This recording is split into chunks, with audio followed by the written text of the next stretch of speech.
Yang beli harus hormat. Jika hadirin umat Nabi Muhammad, jawab salam saya dengan semangat.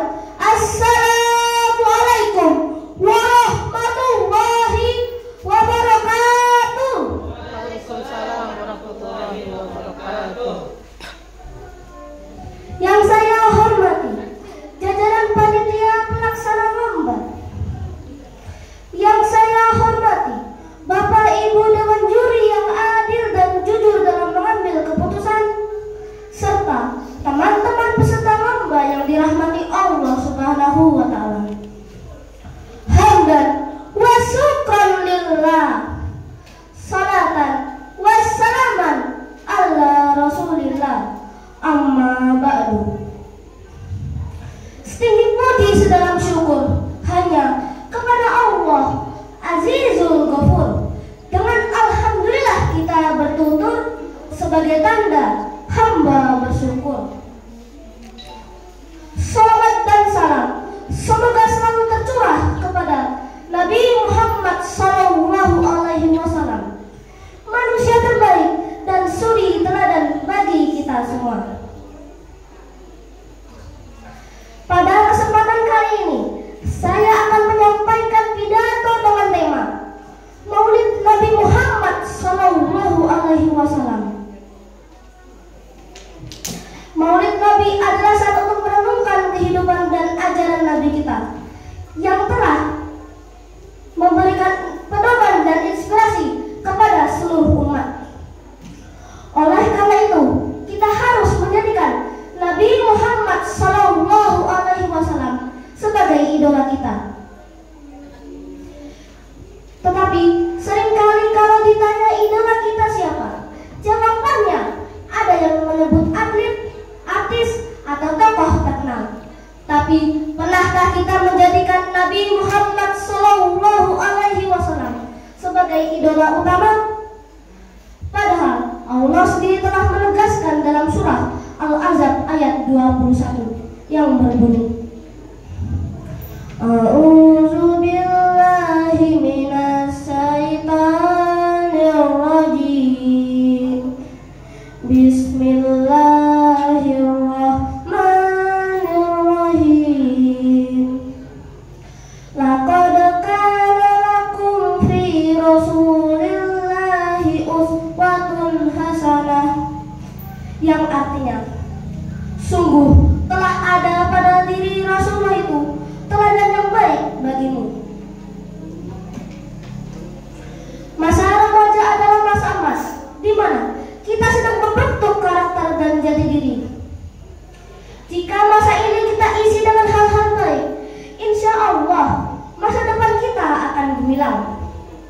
Salah satu cara terbaik adalah meneladani sifat Nabi Muhammad SAW.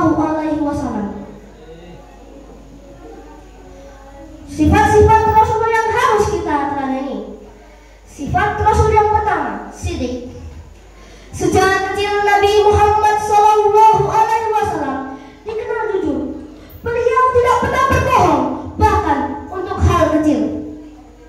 Karena kejujurannya, masyarakat Mekah memberinya gelar Al-Amin. Ketika Nabi berdagang di usia remaja, beliau selalu berkata jujur tentang kualitas barang.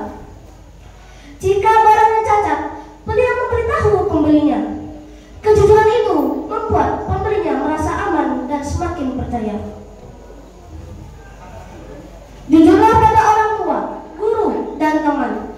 Bahkan saat ujian, kita tidak boleh mencontek. Ingatlah, kejujuran adalah fondasi kepercayaan. Sifat Rasul yang kedua, amanah. Amanah berarti memegang janji dan menjaga titipan. Nabi tidak pernah mengkhianati amanah meski kepada musuh. Di dalam surah At-Takwir ayat 21, Muta'im sama amin. Ayat ini menunjukkan bahwa Rasul adalah sosok yang amanah, yaitu benar-benar dapat dipercaya dalam menyampaikan risalah Allah. Saat Nabi hendak hijrah ke Madinah, beliau masih memegang amanah barang titipan orang Quraisy yang bahkan membenci beliau. Nabi tidak pernah membawa lari, melainkan menitipkannya kepada Ali bin Abi Thalib untuk mengembalikan semua kepada pemiliknya. Jika diberi tugas oleh guru, laksanakan tepat waktu. Jika diberi rahasia oleh teman, jangan sebarkan. Menjaga amanah berarti menjaga kehormatan diri. Sifat Rasul yang ketiga, tabligh. Nabi selalu menyampaikan wahyu Allah meski menghadapi ancaman dan hinaan. Ketika Nabi mengumpulkan penduduk Mekah di Bukit Safa untuk menyampaikan ajaran Islam, banyak yang menolak bahkan mencaci. Namun Nabi tidak menyerah. Beliau terus menyampaikan wahyu Allah dengan sabar. Jangan takut untuk menyampaikan kebenaran. Ajarlah teman untuk sholat, berbuat baik, atau menjauhi keburukan, walaupun terkadang kita ditertawakan. Sifat Rasul yang keempat, fatonah. Kecerdasan Nabi tidak hanya dalam ilmu agama, tapi juga dalam menyelesaikan masalah sosial. Ketika Ka'bah diperbaiki, semua kabilah merebut kehormatan untuk meletakkan Hajar Aswad. Nabi memecahkan masalah dengan menggelar kain besar, meletakkan batu di tengahnya, lalu meminta para pemimpin kabilah untuk memegang sisi kain bersama-sama, sehingga semua merasa terhormat.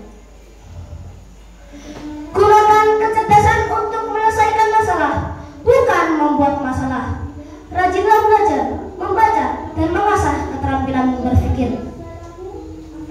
Hadirin sekalian yang dirahmati Allah Subhanahu wa Ta'ala, mengapa kita harus meneladani sifat Nabi? Karena kita ada calon pemimpin masa depan. Nabi bersabda, "Sungguh aku diutus untuk menyempurnakan akhlak yang mulia." Hadis riwayat Al-Bukhari. Dengan meneladani sifat Nabi, kita akan memiliki kepribadian yang kuat, disukai guru, teman, dan orang tua, serta mendapatkan ridha Allah Subhanahu wa Ta'ala. Meneladani Nabi tidak hanya dengan ucapan, tapi juga dengan tindakan nyata, seperti bersikap jujur setiap saat, menepati janji dan amanah, berani menyampaikan kebaikan, rajin belajar untuk menjadi pribadi yang cerdas. Sebelum saya akhiri, kita sholawatan dulu ya. Nabi putra Abdullah, Nabiullah Muhammad, Nabi kekasih Allah, Nabiullah Muhammad, Maulaya sholli wa sallim daiman abada ala habibika khairil khalqi kullihim. Manusia yang ku cinta, Nabiullah Muhammad, manusia yang ku puja, Nabiullah Muhammad, Maulaya sholli wa sallim daiman abada ala habibika khairil khalqi kullihim. Pergi ke masjid bawa sejadah, singgah sebentar beli minuman. Kalau mau hidup penuh berkah, teladani Nabi sepanjang zaman. Demikian pidato yang dapat saya sampaikan. Semoga kita dapat meneladani sifat Nabi Muhammad SAW sejak dini, sehingga bisa menjadi generasi